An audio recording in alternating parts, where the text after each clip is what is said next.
নবীজি বলেন সকালবেলা যদি কে ওই দোয়াটা পড়ে ফাকাদ আদ্দা শুকরা ইয়াউমিহি, এই ব্যক্তি সন্ধ্যা পর্যন্ত আল্লাহর শুকরিয়া আদায় করছে। এখন নবীজি বলেন ওয়ামান ক্বালা মিসলা যালিকা হিনা ইউমসি, কেউ যদি রাতের বেলা এই দোয়াটা পড়ে, আল্লাহ পাক রব্বুল আলামিন রাত এবং দিনকে অনুগামী করে সৃষ্টি করেছেন, রাতের পরে দিন, দিনের পরে রাত। কেন আল্লাহ এইভাবে বানাইলেন? লিমান আরাদা আইয়াযাক্কারা, ওই ব্যক্তির জন্য যে ব্যক্তি উপদেশ গ্রহণ করতে চায়, আও আরাদা শুকুরা, যে ব্যক্তি শুকরিয়া আদায় করতে চায়। আমার আগে কারি সাহেব তেলাওয়াত করছিলেন ইন্না ফি খালকিস সামাওয়াতি ওয়াল আরদ ওয়া ইখতিলাফিল লাইলি ওয়ান নাহার লাআয়াতিন লিউলিল আলবাব, রাত এবং দিনের পরিবর্তনের মাঝে জ্ঞানীদের জন্য উপদেশ রয়েছে। আল্লাহ বলেন যারা জ্ঞানী, এই জ্ঞানীরা যারা চিন্তা করতে চায়, উপদেশ গ্রহণ করতে চায় আর শুকরিয়া আদায় করতে চায়, তাদের জন্য রাত এবং দিনকে আমি আল্লাহ অনুগামী করে বানাইলাম। এর মানে রাতের পর দিন আর দিনের পর রাত আমরা যারা পাই, সকালবেলা ফজরের পর যখন আমরা ঘুম থেকে উঠি, আমাদের মধ্যে দুইটা দল হয়ে যায়। এক দল ইবাদতের মাধ্যমে আল্লাহর কাছে নিজেকে বিক্রি করে দেয়, আর এক দল শয়তানের আনুগত্যের মাধ্যমে শয়তানের কাছে বিক্রি করে দেয়। সহিহ মুসলিমের বর্ণনা 223 নম্বর হাদিসে আল্লাহ বলেন কুল্লুন নাস ইয়াগদু, প্রত্যেক মানুষ সকালবেলা হয়, জাগ্রত হওয়ার পর ফামুতিকুহা আও মুবিকুহা, বাঈউন নাফসা, নিজেকে বিক্রি করে দেয়। কেউ তার ইবাদতের মাধ্যমে আল্লাহর জাহান্নাম থেকে মুক্ত হয়ে যায়। আও মুবিকুহা, কেউ শয়তানের আনুগত্যের মাধ্যমে নিজেকে ধ্বংস করে দেয়। এবার আপনাদের কাছে জানতে চাই, সকাল হওয়ার পর আমাদের মধ্যে গ্রুপ হয় কয়টা? দুইটা। একদল ইবাদতের মাধ্যমে আল্লাহর কাছে বিক্রি করে দেয়, আর একদল শয়তানের আনুগত্যের মাধ্যমে শয়তানের কাছে বিক্রি হয়ে যায়।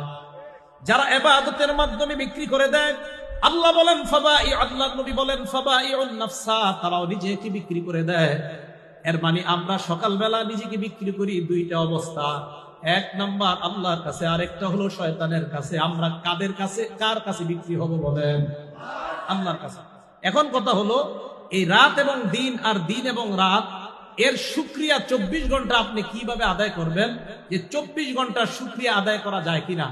আবু দাউদ শরীফের 5073 নম্বর হাদিসের মধ্যে আসছে, রাসূল আকরাম সাল্লাল্লাহু আলাইহি সাল্লাম বলেন মান ক্বালা হিনা ইসবিহু আল্লাহুম্মা মা আসবাহা বি বিন নি'মা, বলেন আমার সাথে আল্লাহুম্মা মা আসবাহা বি মিন নি'মা আও বি আহাদিন মিন খালকিকা ফামিনকা ওয়াহদাকা লা শারীকা লাক ফালাকাল হামদু ওয়া লাকাশ শুকরু।